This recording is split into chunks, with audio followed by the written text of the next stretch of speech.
विकासों पे ताला लगना, विकासों पे दरार पड़ना। आज के इस समय में कुछ ऐसा ही नज़ारा गोबरा नौपारा नगर पालिका के एक शासकीय भवन में देखने को मिल रहा है। नमस्कार, मैं हूं नागिन निषाद और आप देख रहे हैं छत्तीसगढ़ ग्राउंड न्यूज़।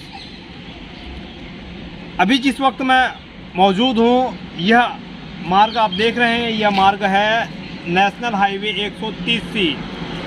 इस मार्ग से एक और मेरे पीछे राजिम के लिए भी जाया जाता है और मेरे आगे रायपुर के लिए भी जाया जाता है, जो कि राजधानी है। यह मार्ग सबसे व्यस्तम मार्गों में से है। यहाँ से प्रतिदिन लाखों की संख्या में लोग यहाँ से गुजरते हैं, हजारों की संख्या में यहाँ से लोग गुजरते हैं। और विकास किस तरह से, विकास में ताला लगा हुआ है, विकास में किस प्रकार का विकास जो है जर्जर हो चुका है, विकास का जो स्वास्थ्य है वो खराब हो चुका है। तो अभी जहाँ मैं मौजूद हूँ, आप मेरे पीछे देख सकते हैं, इस विकास में ताला लगा हुआ है। ये देख सकते हैं आप यहाँ पे, ये जो विकास है, इस विकास कार्य में ताला लगा हुआ है। और ये आपको बताना चाहूँगा, ये जो विकास कार्य में जो ताला लगना लगभग 3 से 4 वर्ष हो चुके हैं इसको निर्माण कार्य इसका पूर्ण हुए, लेकिन आज तक इसका उपयोग नगरवासियों को नहीं मिल पाना, कहीं ना कहीं यहाँ के स्थानीय जनप्रतिनिधियों की एक उदासीनता को प्रदर्शित करता है। आपको मैं दिखाना चाहता हूँ सामने से, इस प्रकार से इस भवन निर्माण कार्य में किस प्रकार से अनियमितता जो बढ़ती गई है। साथ ही साथ आप देख सकते हैं कि इस भवन में किस प्रकार से यहाँ के जो भवन है उसका जो पपड़ी है वो पूरा पेंट जो है पूरा उखड़ रहा है। साथ ही ये देखिए यहाँ पे जो है, यहाँ पे दरार पड़ने लगे हैं। ये है विकास कार्य। मतलब आप समझ सकते हैं कि किस प्रकार से इस विकास कार्य में अनियमितताएं बढ़ती गई हैं। इस भवन में संचालन नहीं होने से इस भवन के चारों तरफ आप देख सकते हैं कैसे जो पेड़, छोटे छोटे पेड़ पौधे हैं उगाए हैं। क्योंकि इस भवन बना जरूर दिया गया है, लेकिन इसका उपयोग नहीं होने से इस भवन का जो हालत है वो पूरी तरीके से खस्ता हो चुका है। आप देख सकते हैं इस भवन मैं। और एक बड़ी बात आपको बताना चाहूँगा कि जो भगत सिंह के नाम से यहाँ पे जिम बनाया गया है, लेकिन यहाँ पे भगत सिंह जो हमारे शहीद हैं, स्वतंत्रता सेनानी हैं, उनके जो चित्र बनाया गया है उसका पेंट देख सकते हैं आप किस प्रकार से उखड़ने लग गया है। लेकिन इस ओर किसी का भी ध्यान अभी तक से गया नहीं है। ये जो भवन देख रहे हैं आप, अब इसमें किस प्रकार का, किस क्वालिटी का रंग रोगन किया गया है, और रंग रोगन किया गया है, लेकिन इसमें जो पपड़ियां हैं जो अभी से दरार पड़ने लग गए हैं। आप समझ सकते हैं कैसा यहाँ कार्य किया होगा, किस प्रकार, किस गुणवत्ता के आधार पर यहाँ पे काम किया होगा, यह समझ से परे है। साथ ही आपको बताना चाहूँगा कि यह जो भवन है, यह जो नगर वासियों के लिए इसका उपयोग के लिए बनाया गया है, युवाओं के लिए यहाँ अपने युवा आकर यहाँ अपना स्वास्थ्य लाभ ले सकते हैं। लेकिन लगता है युवाओं का स्वास्थ्य अपने जगह में ठीक होगा, लेकिन इस भवन का जो स्वास्थ्य है, कहीं ना कहीं इस भवन का ही स्वास्थ्य खराब हो चुका है। और इस ओर ना तो आज तक के किसी जनप्रतिनिधि, ना ही कोई लोग इस भवन जो जिम है इसको खुलवाने के लिए आज तक कोई आगे भी नहीं आए। बीच बीच में समाचार पत्रों के माध्यम से जरूर प्रकाशित हुआ है, लेकिन यह भवन जो कि शासन के द्वारा स्वीकृत राशि से यह भवन निर्माण किया गया है, जिसमें आम जनता के टैक्स के पैसे से इसका निर्माण कार्य किया गया है, लेकिन अभी तक से इस भवन का जो है लाभ नहीं मिलना, कहीं ना कहीं यहाँ स्थानीय नगर पालिका के जनप्रतिनिधियों के कार्य के प्रति उदासीनता स्पष्ट रूप से देखा जा सकता है। आइए हम जानते हैं कि नगर पालिका के अध्यक्ष धनराज मध्यानी जी का क्या कहना है इस भवन के बारे में। भैया, ये जो भगत सिंह जिम है अभी तक से संचालित 3 वर्ष हो गए शायद, लेकिन अभी तक संचालित क्यों नहीं हुए हैं अभी तक, उसके बारे में बताएं। जैसा कि आप लोगों को जानकारी है कि पूर्व में जिन्होंने जिम भवन लिया था किराए पर, उन्होंने कभी भी जिम भवन चालू ही नहीं किया और लगातार कोविड के कारण उन्होंने जिम भवन चालू नहीं किया। और जब हम लोगों ने उनसे किराए के लिए वसूली के लिए लिखा तो उन्होंने दूसरी बातों का उल्लेख करते हुए कि वहाँ ये सुविधाएं नहीं है, ये मुझको अभी तक नहीं दिया गया है, बहाना बनाते हुए उन्होंने एक दो पत्र हमको लिखे। हमने पिछली परिषद की बैठक में उनके जिम भवन को कैंसिल करते हुए नया टेंडर कर दिया है। नया टेंडर पूर्व से भी ज़्यादा दाम पे 16,200 महीने के दाम पर हमारे एक नवापारा के ही युवा ने लिया है और उनसे अनुबंध करने के लिए हमने अभी 3-4 दिन पहले उन्हें पत्र जारी कर दिया। कब तक चालू हो जाएगा वैसे? अब हमने तो टेंडर कर दिया है और वो जैसे ही एडवांस 3 महीने का जमा करेंगे, अब चालू करना उनका काम है। अच्छा। हमने टेंडर कर दिया है। उनकी अमानत राशि हमारे पास जो है 1,18,000 करीब वो आ गई है। जी, है ना? जी। अमानत राशि आ गई है हमारे यहाँ। अब जो एडवांस 3 महीने का उनको जमा करना है वो जमा करेंगे और हम उनको सौंप देंगे। भैया, ये निर्माण कार्य में कहीं कोई गड़बड़ी हुई है क्या? जैसे कि अभी से दरार पड़ने लगे हैं, उसका जो वाल है अभी से उखड़ रहा है पपड़ी, इसके बारे में क्या कहना चाहिए? देखिए, मैं उसके बारे में कुछ नहीं कहूँगा क्योंकि वो मेरे से पूर्व कार्यकाल में हुआ है। जी, है ना? वो उस समय के लोगों की जिम्मेदारी थी, उस समय के अधिकारियों की, जनप्रतिनिधियों की जिम्मेदारी थी, उसके बारे में मैं कुछ नहीं कहना चाहता। ठीक है भैया, धन्यवाद। जैसे कि आप लोगों ने सुना, नगर पालिका के अध्यक्ष धनराज मध्यानी जी, उनका ये कहना है कि यह जो भवन है, यह जो इसका जो उपयोग है, टेंडर निकाला गया है इस जिम के लिए और इस जिम को मंथली के हिसाब से 16,000 कुछ रुपए के हिसाब से इसको निजीकरण कर दिया गया है। यह सबसे बड़ी विडंबना की बात है।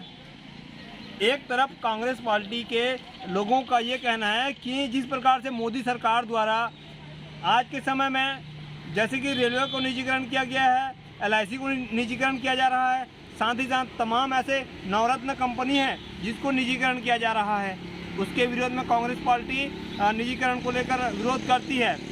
लेकिन सबसे बड़ी बात यह है कि अब वे नगर पालिका में बैठे हुए कांग्रेस के लोग हैं, लेकिन इसका भी निजीकरण किया जा रहा है क्योंकि टेंडर में दूसरे लोगों को दिया जा रहा है। तो कहीं ना कहीं ये एक प्रकार से सबसे बड़ी सोचने वाली बात है। मैं आपको बताना चाहूँगा, अगर इस चीज़ का अगर निजीकरण होता है, अगर इसको टेंडर में दिया जाता है, तो आम आदमी, आम जो गरीब तबके के जो बच्चे हैं वो कैसे इस जिम में आकर अपना फीस दे सकते हैं? कहीं ना कहीं से नगर पालिका के द्वारा ही इसका संचालन व्यवस्था किया जाना चाहिए। जब मोदी जी जब निजीकरण करते हैं विभिन्न कंपनियों का, तब कांग्रेस पार्टी के लोग ही विरोध करते हैं। तो कहीं ना कहीं से एक व्यवस्था चालू होनी चाहिए नगर पालिका के द्वारा कि यह जो भवन है ये गरीब तबके के लोगों को भी इसका उपयोग मिलना चाहिए। इसी प्रकार से ये भी जो भवन है,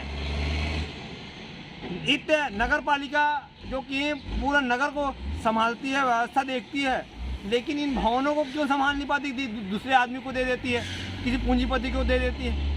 यह सबसे बड़ी सोचने वाली बात है। अगर यह भवन जो है किसी निजी हाथों में जाता है तो वो अपना मनमाना जो रेट है, यहाँ जो एक्सरसाइज करने के लिए, जो व्यायाम करने के लिए, वो अपना राशि निर्धारित करेगा और वह राशि क्या गरीब तबके के बच्चे नहीं दे पाएंगे। तो इसका लाभ आखिर किसको मिलेगा? आखिर पूंजीपति लोगों को ही लाभ दिलाने के लिए इस प्रकार का षड्यंत्र रचा जा रहा है। ये सबसे बड़ी सोचने वाली बात है। साथ ही मैं आपको बताना चाहूँगा कि नगर पालिका अपना एक मुफ्त कमाई के लिए जिस प्रकार से 16,000 कुछ रुपए में इसको निजीकरण कर दिया गया है, किसी को दे दिया गया है, मैं पूछना चाहूँगा कि कितने यहाँ गरीबी रेखा के बच्चे यहाँ आकर अपना स्वास्थ्य लाभ लेंगे। ये देखने वाली बात होगी भविष्य में। आप देख सकते हैं यहाँ जो जिम बना हुआ है, आखिर यह जिम आम गरीब युवाओं के लिए यह जिम नहीं है। यहाँ केवल पैसे, जो पैसा देंगे अच्छे खासे, उन्हीं लोग के लिए जिम है। तो आप समझ सकते हैं किस प्रकार से यह जो सरकारी संपत्तियों को किसी निजी हाथों में देकर अपने स्वार्थ की पूर्ति किया जा रहा है। यह स्पष्ट तौर पर इस पर गहन चिंतन करने की आवश्यकता है। जितने भी अगर आप देख रहे हैं, गहन चिंतन की आवश्यकता है। क्या कोई गरीब इस प्रकार के भवनों में अपना फीस या राशि दे सकता है, या इस प्रकार के जो भवन बनाए गए हैं जो शादी के लिए, इस प्रकार के भवनों में क्या कोई गरीब अपना बेटी या बेटा का शादी ब्याह करवा सकता है? यह सोचने वाली बात है। इस पर जरूर चिंतन करना चाहिए आप लोगों को।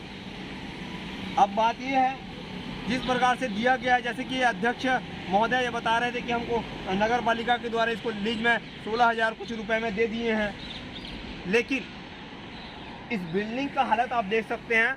यह बिल्डिंग का निर्माण कार्य पूर्ववर्ती जब यहाँ अध्यक्ष थे उनके द्वारा राशि स्वीकृत किया गया था। उस समय बीजेपी का सरकार था राज्य में, उसी दरमियान यहाँ पे विकास कार्य के लिए राशि आवंटित किया गया था, जिसके परिपालन में यहाँ यह बिल्डिंग जो जिम है इसका जिम बनाया गया। साथ ही यह जो कलाम कोठी है इसको निर्माण किया गया।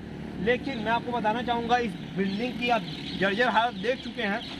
अब यह बिल्डिंग का जर्जर हालत आप देख कर आप खुद ही समझ सकते हैं कि यह किस प्रकार से गुणवत्ता विहीन कार्य किया गया है। और एक महत्वपूर्ण बात मैं आप लोगों को बताना चाहूँगा कि 3 से 4 वर्ष हो गए हैं इस बिल्डिंग को बने हुए, लेकिन आज तक के इस ओर कोई जनप्रतिनिधि, न ही कोई नगर के युवाओं के द्वारा इस पर पहल किया गया कि नहीं ये नगर के लिए बना हुआ है, लेकिन नगर के लोग इसका उपयोग करें। ऐसा सोच विचार किसी के मन में नहीं आना एक प्रकार से सोचनीय है। सबसे महत्वपूर्ण बात और एक बात मैं आपको बताना चाहूँगा कि यहाँ इस मार्ग से बड़े बड़े अधिकारी यहाँ से गुजरते हैं, बड़े बड़े मंत्री और विधायक यहाँ से गुजरते हैं, लेकिन क्या इस भवन पे कभी किसी की जो नज़र है वो अभी तक से नहीं गया। साथ ही स्थानीय जनप्रतिनिधियों का नज़र यहाँ पे नहीं गया। यहाँ पे जो गुजरते हैं, जो युवा आगे कॉलेज पढ़ने जाते हैं, उनका भी नज़र इस ओर नहीं गया। अब इस विकास कार्य में किस प्रकार से ताला लगा हुआ है, साथ ही साथ इस विकास कार्य में जो हालत है यह जर्जर हो चुका है, और इसके जो पेंट के जो पपड़ी है वो उखड़ रहा है। इस ओर ध्यान नहीं गया, और इस पर मैं किस प्रकार का जो गुणवत्ता विहीन कार्य किया गया है इसको लेकर कभी बात नहीं किया गया। लेकिन सबसे बड़ी महत्वपूर्ण बात है कि क्या इस भवन का आम गरीब तबके के लोग इसका लाभ उठा पाएंगे, यह सोचने वाली बात है। साथ ही दोस्तों, अगर इसी तरीक़ा से जनहित के खबरों को देखने के लिए मेरे चैनल को सब्सक्राइब करें, लाइक करें और अधिक से अधिक संख्या में शेयर करें, ताकि यह जो भवन है, यह जो भवन जो निजीकरण के हाथों में दिया गया है, उसका संचालन व्यवस्था नगर पालिका के द्वारा किया जाना चाहिए। ये मेरा व्यक्तिगत राय है, क्योंकि इससे आम गरीब तबके के लोग भी इसका लाभ ले सकें। तो यह सरकारी अगर उनको सुविधा अगर प्राप्त हो जाती है तो कितनी सराहनीय बात होगी नगर पालिका के द्वारा। नगर पालिका के द्वारा कुछ राशि का मापदंड तय किया जाना चाहिए। यहाँ पे जो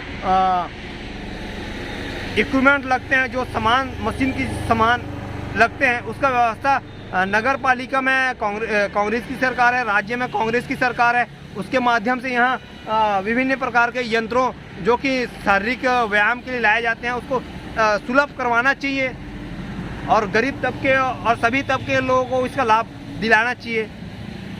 तो मेरा एक ही निवेदन है कि नगर पालिका के सम्माननीय अध्यक्ष धनराज मध्यानी जी के अनुरोध करूंगा कि यह जो निजीकरण किया गया है उसको तत्काल निरस्त करवाएं, और यह जो भवन है यह नगर पालिका के द्वारा ही इसका संचालन व्यवस्था हो सके। इसके लिए 2 से 3 लोगों का नियुक्ति कराना चाहिए अस्थायी रूप में, और इसका देखरेख संवर्धन के प्रति ध्यान देना चाहिए। अगर आपको मेरा यह वीडियो अच्छा लगा तो अधिक से अधिक शेयर करें, और यह मैं इसी तरीके से मैं जनहित के मुद्दों को आप लोगों तक लेकर आते रहता हूं। तो मेरे चैनल को अधिक से अधिक संख्या में सब्सक्राइब करें, शेयर करें, लाइक करें। नमस्कार, मैं हूं नागेंद्र निषाद। आप देख रहे थे छत्तीसगढ़ ग्राउंड न्यूज़।